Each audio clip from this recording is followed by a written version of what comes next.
2021 akan segera berakhir. Berbagai persiapan untuk menyambut momen pergantian tahun tentu sudah dilakukan oleh sederet selebriti di tanah air, mulai dari merancang rencana liburan sampai mengosongkan jadwal demi bisa menghabiskan waktu bersama keluarga. Pasangan Sultan Djorghi dan Annisa Trihapsari pun sudah siap menyambut tahun baru dengan segudang rencana dan resolusi yang akan diwujudkan. Lantas apakah mereka akan pergi berlibur di akhir tahun nanti? Dan ada target apa yang ingin diwujudkan mereka di tahun mendatang?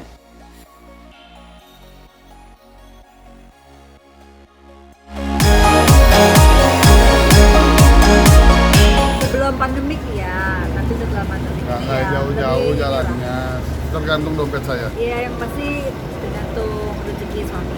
Kalau lagi bisa naik pesawat, kalau lagi cuma di Jakarta, iya. Menyesuaikan. Iya, menyesuaikan. Kita keluarga selalu bersyukur apa yang Allah kasih. Ya. Namanya target pasti ada, tapi kita syukurin terus. Ya, yang pasti bersyukur karena tanpa kita minta Allah udah banyak kasih berkah. Iya. Walaupun mungkin di sinetron kok jarang keluar ya gitu, tapi masya Allah Akbar, dikasih sahabat-sahabat yang luar biasa, dikasih kesehatan yang luar biasa. Terus Raffi, Aquin juga alhamdulillah di mana orang-orang lagi tidak banyak yang bisa bekerja, Raffi alhamdulillah diterima pekerjaan gitu. Jadi ya masya Allah.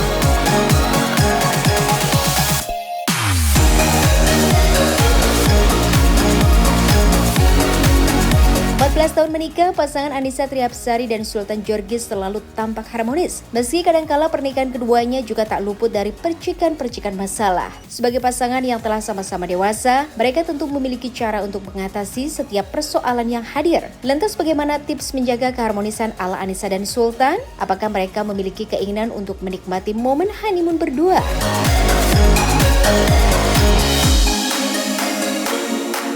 Tipsnya mencintai kekurangan itu aja, ya, karena yang namanya rumah tangga nggak akan pernah cocok sampai kita wafat. Betul. Itu sih yang aku, ya secara aku udah pernah gitu kan, jadi itu sih.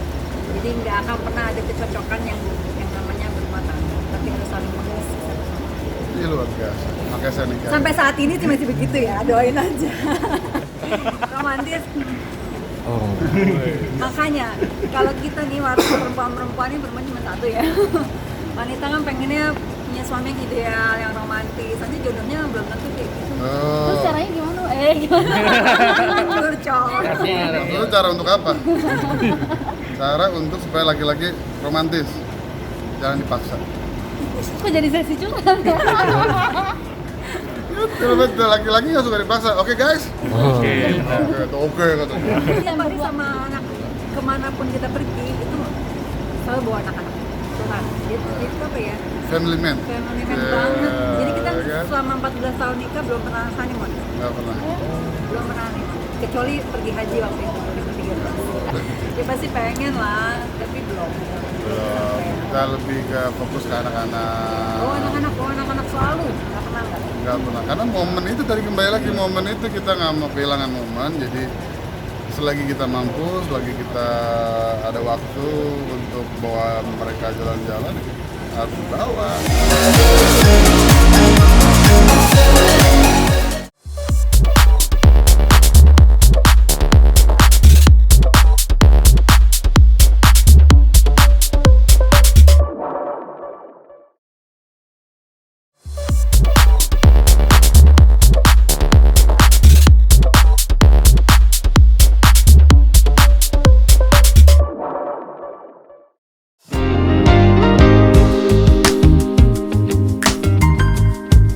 Di usianya yang beranjak dewasa, Aldi Maldini ex-personil CJR kerap kali dibenturkan dengan masalah percintaan. Pada tahun 2020 lalu, jalinan asmara Aldi dengan wanita bernama Erika Carlina berakhir kandas. Hingga kini pria kelahiran 14 April 2000 ini masih betah menjomblo, sehingga membuat orang tuanya kerap menjodoh-jodohkan dirinya dengan banyak wanita. Lantas seperti apa reaksi Aldi ketika akan dijodohkan oleh orang tuanya?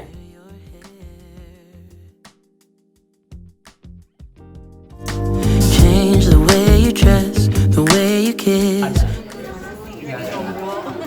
Sempat kemarin ada dekat tapi sekarang lagi nggak ada. Sudah ya. Ya satu dan lain hal. Tapi kriteria Nggak ada kriteria sih, yang penting baik sama cantik pastilah, munafik lah, semua cowok nggak mau cari cewek yang cantik. Terus baik, yang penting dia pengertian aja, dia bisa ngertiin gue aja sih. Gue nggak pernah berdoa untuk pasangan gue sih sejauh ini, karena menurut gue umur gue ini nanti pasti akan dapat jodoh juga. Jadi gue lebih berdoa untuk karir gue sendiri, untuk kesehatan orang tua gue dan orang sekitar gue itu. Dari flow aja. Dan gue orangnya nggak pernah nyari soalnya. Cewek yang datang gitu. Nggak gitu sih, tapi ya gitu deh. Gitu. Jadi sebenarnya harus dipikir 2 kali sih. Maksudnya nikah tuh bukan hanya sebatas kita taruh cincin, udah. Nggak gitu. Beda sama kita jalanin waktu pacaran gitu. Kalau pacaran putus nyambung tuh masih ya udah gitu. Tapi kalau nikah kan kalau bisa sekali seumur hidup. Jadi kayak harus dipikir-pikir lagi gitu. Sebenarnya bukan segemes apa sih, jadi akhirnya nyokap menemukan satu kriteria yang dia pengen sebenarnya. Jadi satu wanita gitu. Agamanya sama, satu Batak juga, tahu kan, terus kayak ya memang orangnya cantik juga, jujur orangnya cantik, tapi gue kayak Kenapa? belum ke situ gitu, dan gue belum kenal dia juga, makanya kenalan lah ya nanti. Tapi memang Bukan nanti perjodohan sih, tapi kayak ya kan gue pasti punya pilihan sendiri, kan tetap juga yang ngejalin nanti gue kalau nikah kan gue, bukan nyokap kan, jadi kayak ya nanti dulu deh gitu. Gue masih berdoa untuk karir gue dulu aja dah gitu. Orang baru ketemu cuman hai udah dijodoh-jodohin, gue aja bingung kok dijodoh-jodohin sih. Tadi di bawah Picky banget, makanya gue tuh kalau dihitung mantan tuh buset dikit banget, paling cuma 4. tapi nggak apa-apa kalau misal lebih tua gitu. Nggak apa-apa, nyokap nggak masalah. Nggak masalah. Ya, kalau gue sih mau lebih muda kan itu nggak masalah. Yang penting nyokap gue nggak masalah. Kalau emang harusnya lebih muda dari gue ya.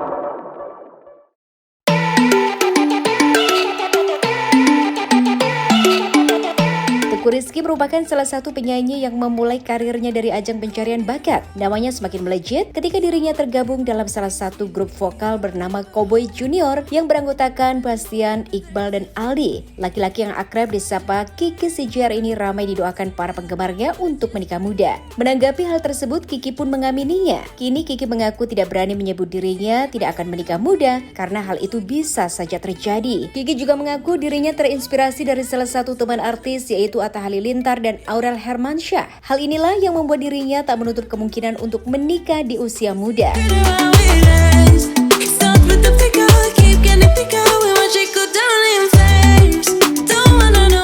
ini kayak ranah yang baru banget ya untuk gua yang biasanya nyanyi di depan panggung, sekarang urusan bisnis kayak gini juga. Sebenarnya sih nggak ada ngaruhnya sama dunia industri hiburan dengan nyanyi, dengan main film. Justru ini nambah gua pengalaman sebagai seorang mahasiswa aja gitu, dan juga menurut gue ini pengalaman yang baru yang patut dicoba. Ini pengalaman yang seru yang nggak pernah gue sentuh sebelumnya, jadi ini patut dicoba gitu.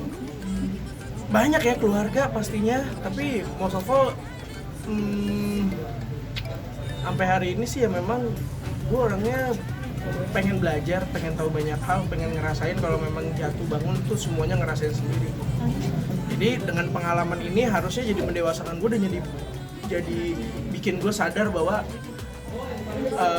diri gue memang harus di-feeding, harus dikasih dengan asupan-asupan pengalaman dan ilmu gitu. Ini salah satunya Aidon ini gitu. Aidon Rice Bowl ini jadi pengalaman gue dan jadi mainan gue lah ibaratnya, untuk gue bisa lebih belajar. Ini bisnis itu seperti ini, ya nggak menutup kemungkinan di kemudian hari nggak cuma Aidon tapi bisnis-bisnis yang lain.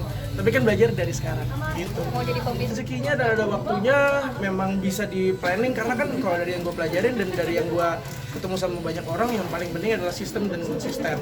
Ketika kita berbisnis nggak bisa ogah-ogahan. Dan gue orangnya ya udah, gue udah nyemplung di Aidon, gue udah nyelam gitulah di sini. Ayo kita sampai nyelam sedalam apa gitu, ngerasain. Jangan cuman kepak-kepak kaki di luar doang gitu, gue nggak mau juga gitu. Makanya Ko Evan, Kak Daud dan Kak Dani bener-bener ngebantu juga. Ayo kita bikinnya mau seperti apa gitu, saling info, saling kasih masukan gitu sih. Kita sempat fitting baju di Instagram ya. Jujur kalau untuk target nikah dan apa segala macam belum ada. Cuma tapi ya kalau mau ngomongin 2021 dan 2022, gue nih lagi gencar-gencarnya bukan uang tujuannya. Memang kita semua pasti butuh uang, nggak munafik. Kita pasti pengen punya uang gitu.